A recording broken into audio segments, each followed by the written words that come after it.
cooking. First, you have to put all Hanabishi oven. Nag-ihaw tayo ng liempo.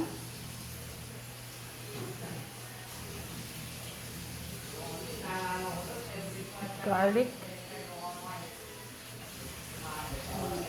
Tapos, yung ano.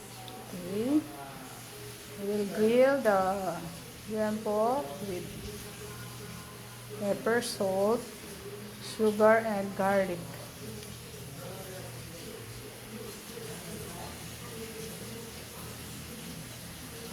We will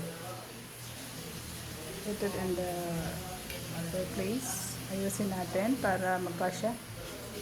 Okay.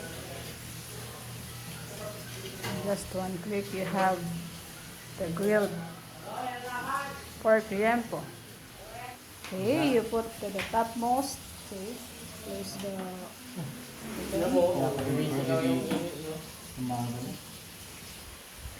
Then you have to set the temperature.